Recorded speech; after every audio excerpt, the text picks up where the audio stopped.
ક્યારેક તમે એકલા બેસો છો ને અંદરથી એક અવાજ આવે છે, શું આ જ જીવન છે? સવારથી સાંજ સુધી દોડ, પૈસા માટે દોડ, સંબંધો સાચવવા દોડ, સપનાઓ પાછળ દોડ.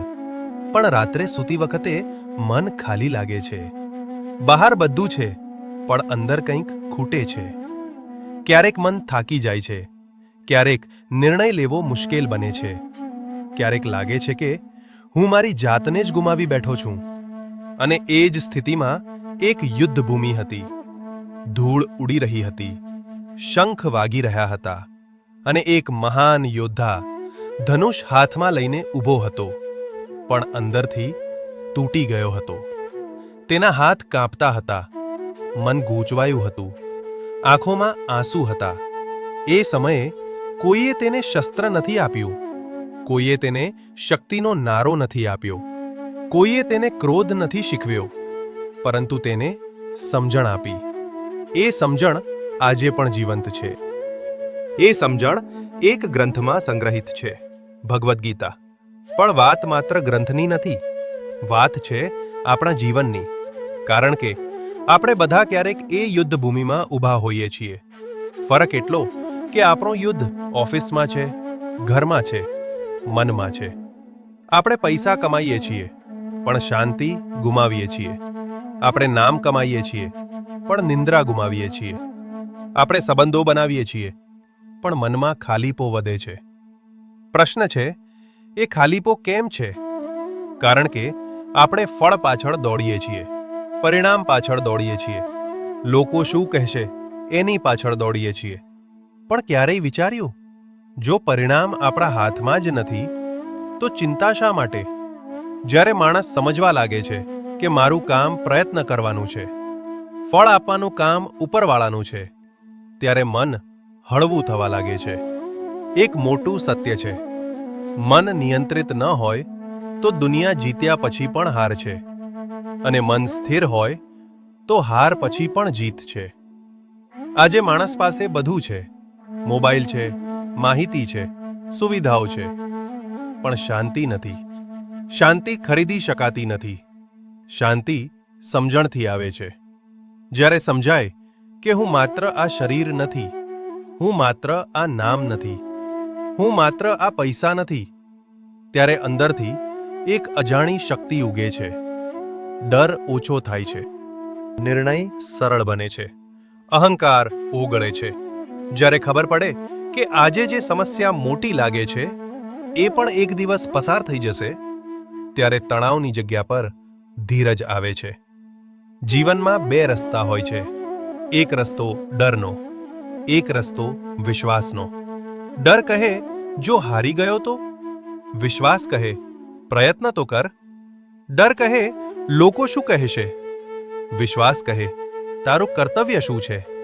અને જ્યારે માણસ કર્તવ્ય પર ધ્યાન આપે છે, ત્યારે પરિણામ પોતે જ સુધરવા લાગે છે. આ સમજણ માત્ર શબ્દ નથી, આ જીવન જીવવાની રીત છે. મન ચંચળ છે, તે ક્યારેક ભવિષ્યમાં ભાગે છે, ક્યારેક ભૂતકાળમાં અટકે છે. પણ શાંતિ ક્યાં છે? વર્તમાનમાં. જ્યારે માણસ આ ક્ષણમાં જીવવાનું શીખે છે, ત્યારે જ સાચું જીવન શરૂ થાય છે. આ દુનિયામાં કોઈ પણ પરિસ્થિતિ કાયમી નથી.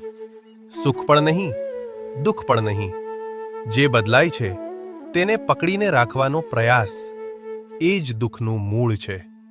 જ્યારે માણસ સ્વીકાર શીખે છે, ત્યારે અંદરથી મજબૂત બને છે. અને આ બધું શીખવતું એક જ સ્ત્રોત છે, જીવનની અંદર ઉતરતી સમજણ. એકવાર જો તમે આ સમજણને ખુલ્લા મનથી સાંભળો, તો તમે સમજશો સમસ્યા બહાર નહોતી, સમસ્યા સમજણમાં હતી. જીવન લડાઈ નથી, જીવન યાત્રા છે, જ્યાં દરેક અનુભવ શીખવાડવા આવ્યો છે.